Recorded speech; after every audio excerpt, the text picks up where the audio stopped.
4월 15일 월요일 새벽기도입니다.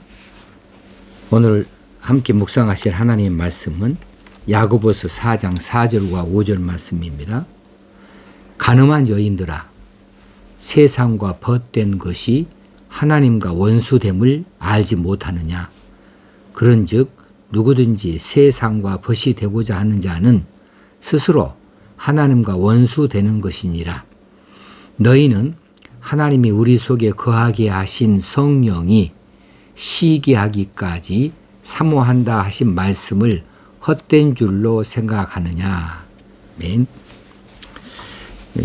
4장 1절, 2절, 3절에서는 정욕으로 얻을 것은 싸움과 다툼밖에 없음을 밝혔습니다. 4절, 5절에서는 오늘의 말씀에서는 세상의 정욕을 추구하는 것은 싸움과 다툼만 얻을 것으로 끝나는 것이 아니고 영적으로 간음한 것과 같다, 이렇게 밝혀주고 있습니다. 그래서 간음한 여인들아, 이렇게 강력하게 호칭을 하며 말씀을 시작합니다.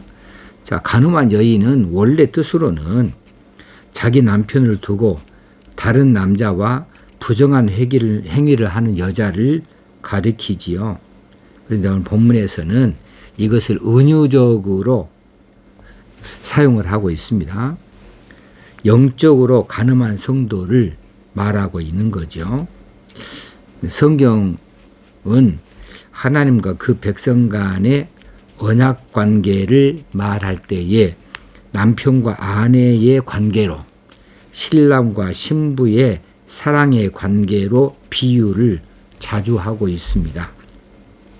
그런데 하나님의 택한 백성 이스라엘이 하나님을 떠나서 우상 숭배로 나아가 버린다 그러면 이것을 신랑을 배신한 신부의 잘못으로, 또 남편을 두고 다른 남자와 관계를 갖는 이 아내의 모습으로 이렇게 비유하고 있는 거죠. 그래서 하나님을 섬기는 하나님의 백성이 하나님 섬기기를 거부하고 우상을 섬기는 자리로 나아가게 되면 이것이 영적 간음으로 보는 것이지요. 그래서 선지자들이 영적으로 간음한 백성들을 정죄하고 그들이 하나님께로 돌이키기를 요구한 곳이 구약의 여러 곳에서 나타나 있는 거죠.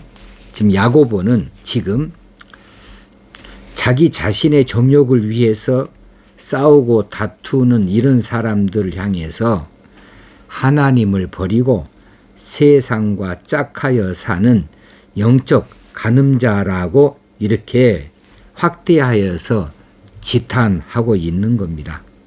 그러니 정욕을 가지고 싸움박질을 한다, 다툼을 한다, 교회 안에서 그렇게 정욕을 추구하는 이것은 하나님을 추구하는 것에서 어긋나 떨어져 나가서 세상의 방식을 추구하고 세상과 짝하여 사는 것으로 봐서 영적 간음이라고 말하고 있는 거지요. 그래서 그 다음 구절에 세상과 벗된 것이 하나님과 원수됨을 알지 못하느냐. 여기서 세상과 벗된 자들이 누구냐 하면 하나님과의 사이에서 언약을 맺었는데 그 언약을 깨고 세상을 사랑하여 나아간 자들, 하나님과의 관계에서 정조를 깨고 세상을 향하여서 마음을 열고 마음을 주고 하는 세상과 벗된 자들로 표현을 했습니다. 그것이 바로 하나님과 원수됨을 알지 못하느냐. 세상과 하나님은 동시에 섬기지 못합니다. 두 주인은 섬길 수 없다. 근데 세상을 섬긴다, 하나님을 못 섬기는 거죠. 세상하고 짝하여서 친구 되었다. 그러면 하나님과는 짝할 수가 없는 거죠. 그래서 하나님과는 원수 되는 것을 어찌 알지 못하느냐 이렇게 말씀하고 있어요. 요한 1서 2장 15절 16절에서 사도 요한이 말합니다. 이 세상이나 이 세상에 있는 것들을 사랑치 말라. 누구든지 세상을 사랑하면 아버지의 사랑이 그 속에 있지 아니하니 이는 세상에 있는 모든 것이 육신의 정욕과 안목의 정욕과 이생의 자랑이니라 이렇게 말씀하셨어요. 그래 이 세상에 있는 것들 사랑해서는 안 되죠. 우리는 하나님을 사랑해야 될 사람들입니다. 오직 하나님만 사랑해야 되는 거죠. 자, 5절 말씀에 너희는 하나님이 우리 속에 거하게 하신 성령이 시기하기까지 사모한다 하신 말씀을 헛된 줄로 생각하느냐? 여기서 하나님이 우리 속에 거하게 하신 성령이 시기하기까지 사모한다. 하신 이 말씀을 헛된 줄로 생각하느냐? 그러면 야고보가 인용하고 있는 이 말씀은 어디서 인용했을까? 그런데 이렇게 말씀하고 있는, 이렇게 직접적으로 표현하고 있는 이런 구절이 구약에 찾을 길이 없어요. 단지 구약 여러 곳에서 하나님은 질투하시는 하나님이라고 언급하고 있는 대목이 있습니다. 여러 곳에서. 그래서 하나님은 질투하시는 하나님이라고 언급한 그 말씀을 염두에 두고서 이 성령이 성도들을 시기하기까지 사모한다고 표현을 바꾸어서 말한 것이다. 이렇게 보여지는 겁니다. 하나님께서는 그의 백성이 우상 숭배에 빠지면 불타는 질투심을 품으십니다. 성령이 시기하기까지 사모한다. 여기서 시기는 푸도노스라고 하는 단어를 사용했는데 이 단어는 3장 14절에서 시기와 다툼을 말씀하실 때의 그 시기하고는 조금 다른 단어예요. 3장 14절에서 시기와 다툼을 말씀하실 때의 그 시기는 젤로오라고 그랬어요. 오는 1인칭으로서 자기가 한다는 뜻이 있으니까 이 내가 시기한다는 뜻이 있는데 여기서는 이제 젤로스라고 하는 단어로 말할 수 있겠죠. 젤로스는 거기서는 사용했는데 오늘 본문의 시기는 푸도노스라고 이렇게 단어가 쓰여져 있어요. 그런데 이 젤로오는 질투라고 하는 뜻을 함께 가지고 있습니다. 그래서 시기와 질투를 서로 바꾸어서 사용해도 될 만큼 이 두 단어는 밀접하게 관련이 있는 용어들입니다. 그래서 그것을 바꾸어 사용해도 무리가 아니죠. 자, 그래서 성령이 질투하기까지 사모한다. 하나님은 질투하시는 하나님이라 그랬습니다. 성령은 하나님이시니까 하나님이 질투하시기까지 사모한다 하는 것으로 받을 수 있겠어요. 하나님은 그의 백성을 질투하시기까지 사모한다는 표현을 성령을 통하여서 성도들에게 그렇게 나타내십니다. 그래서 성령께서 질투하실 때 성도들이 알아요. 느끼게 되어져요. 왜냐하면 성령께서는 성도들의 마음에 와 계시니까 너희는 하나님이 우리 속에 거하게 하신 성령이 우리 속에 성령이 거하고 계시니까 그 성령이 말씀하여 주시는 것을 왜 우리가 느끼지 못하겠습니까? 그것을 마음으로 느낄 수 있는 거죠. 그래서 하나님께서는 그의 백성을 질투하시기까지 사모한다는 표현을 성령을 통해서 성도들에게 해 주신다는 사실이죠. 그러므로 우리가 어떻게 그분을 저버리고 세상과 벗이 될 수 있겠는가? 그렇게까지 사모하는 사모해 주시는 분이 계시는데 그분을 어떻게 저버리고 세상과 벗이 있다는 말인가 이런 뜻이지요.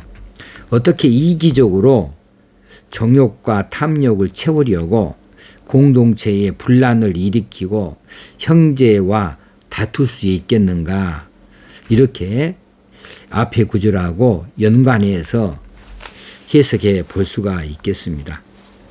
자, 세상과 벗이 된다는 것은 하나님과 원수됨을 의미하는 것이고요. 세상과 함께하는 것은 하나님을 떠나감을 의미하는 것이고요. 세상을 바라봄은 하나님에게서 눈길을 거두는 것을 의미한다고 볼 수 있어야 됩니다. 동시에 두 가지는 못한다는 사실을 마음속 깊이 새겨둘 필요가 있어요. 나는 절대 하나님을 안 떠나서 그렇게 스스로 자꾸 그렇게 말하면서 실제로는 세상에 깊숙이 세상에 그런 쾌락 속에 들어가는 사람이 있어요. 세상에 잘못된 방식에 깊이 들어가 있으면서 나는 어릴 때부터 교회 다녔던 사람이고 하나님은 여전히 나를 사랑하신다고 그렇게 입으로 말하는 사람도 있어요. 하나님이 자신을 사랑한다고 그렇게 입으로 말하면 자신도 하나님을 사랑하는 것을 몸물의 행위로 나타내 보여줄 수 있어야 되는데 그렇게 하지 아니하고 세상 속으로 깊이 들어가고 있으면서 자기는 여전히 하나님 품 안에 있다고 그렇게 스스로 말하는 것은 거짓이라고 하는 거죠. 세상을 바라봅니다. 세상에 본 것을 바라보면서 그것을 욕심을 내고 침을 흘리고 이렇게 얻지 못함을 안타까워하고 그러고 있으면서 하나님께 우리가 하나님과 눈길을 맞추치고 있다 이렇게 말하는 것은 거짓이라고 이렇게 볼 수밖에 없는 거죠. 자, 오늘 이 말씀을 이렇게 정리하면 좋을 것 같습니다. 자, 우리가 사는 이 시대에 하나님보다 더 사랑하는 것이 우리에게 있다면은 그것은 영적 간음을 하는 것이다. 우리가 무엇을 사랑하기를 하나님보다 더 사랑해요. 그런 것이 있다고 한다면 이것은 지금 하나님에 대하여 영적으로 간음한 것이죠. 하나님보다 더 우선권을 갖는 것이 세상에 혹 있다고 한다면 그것이 바로 영적 간음이라고 하는 거죠. 사랑하는 자에게 모든 것은 최우선권이 있는 거예요. 우리는 어찌든지 하나님 중심이 돼야 됩니다. 하나님 최우선주의로 가야 됩니다. 예수 믿고 거듭난 삶을 살아가는 우리에게 있어서는 항상 하나님의 최우선순위예요. 그리고 하나님 중심으로 살아가도록 그렇게 해야 돼요. 그런데 하나님보다 더 사랑한 것이 있까? 하나님보다 더 우선권을 갖는 세상에 것이 있다? 이것은 이미 하나님 중심에서 떠난 것이죠. 하나님 최우선주의에서 벗어난 것이죠. 자, 우리가 가진 모든 것들이 하나님으로부터 오지 않은 것이 무엇이 있겠습니까? 건강이든지 물질이든지 사람이든지 모든 것이 다 하나님으로부터 말미암았습니다. 그리고 그 모든 것이 다 하나님께로 돌아가야만 하는 것이지요. 이것을 믿고 따라야 하는 것이 믿음이죠. 자, 무엇을 가지고 있습니까? 무엇을 가지고 있습니까? 그것을 하나님이 주셨다는 것을 인정하시기를 바랍니다. 또 무엇을 가지고 있는가? 그것을 하나님께로 되돌려 드려야 할 것이라는 사실을 늘 잊지 않으셔야 되겠습니다. 내가 평화를 가지고 있습니까? 그러면 그 평화를 하나님께 돌려드려야 됩니다. 내가 명예를 가지고 있습니까? 그 명예를 하나님께 돌려드려야 됩니다. 내가 건강을 가지고 있습니까? 그것을 하나님께로 돌려드려야 되는 거죠. 자, 우리가 육신의 간음자들을 아주 쉽게 손가락질합니다마는 영적인 간음하고 있는 자기 자신을 향하여서는 결코 손가락질하지 않거든요. 합리화시킵니다. 이런 것들을 잘 자신을 살펴봄으로써 돌이킬 수 있어야 되고 이 말씀들을 아주 뼈 아프게 받아들일 수 있어야만 하겠습니다. 그러기 위해서는 이 깊은 가을에 깊이 묵상하는 시간이 필요합니다. 자신을 깊이 묵상하고 자신의 현실을 깊이 살피는 시간이 꼭 필요한 것이죠. 그래야 믿음이 깊어지는 것이고 그래야 믿음이 더 넓어지는 것이고 든든해지는 것이 아니겠습니까? 우리 자신을 고쳐나가지 아니하는 것은 하나님의 뜻이 아닙니다. 하나님이 가장 기뻐하시는 기도는 회개 기도이고 하나님이 가장 바라시는 우리들은 큰 권세를 갖거나 재산을 갖는 것이 아니라 하나님과 가까워지는 겁니다. 하나님화 되어지는 거예요. 그래서 우리 스스로를 바꾸어가는 것 이것이 가장 중요하다 이렇게 생각하시고 이 말씀들을 깊이 새길 수 있게 되어지기를 바랍니다. 기도합니다. 하나님 아버지 오늘 또 말씀하여 주시니 감사합니다. 이 말씀으로 한 주간 살게 하시고 한 주간 살아가는 중에 이 말씀들을 깊이 있게 묵상하고 깊이 새기고 자신을 돌아볼 수 있게 하여 주셔서 한 가지 한 가지 고쳐가는 저희들 되게 하셔서 변화되어지는 저희들 되게 하여 주시고 이 모습으로 하나님을 기쁘시게 해 드릴 수 있기를 간절히 바랍니다. 성령님이여 도우시옵소서 인도하여 주옵소서 힘과 능력을 부어 주옵소서 예수님의 이름으로 기도합나이다. 아멘. 한 주간 또 하나님 은혜가 넘치는 날로 오늘 또 감사가 넘치는 날로 사시기 바랍니다. 감사합니다.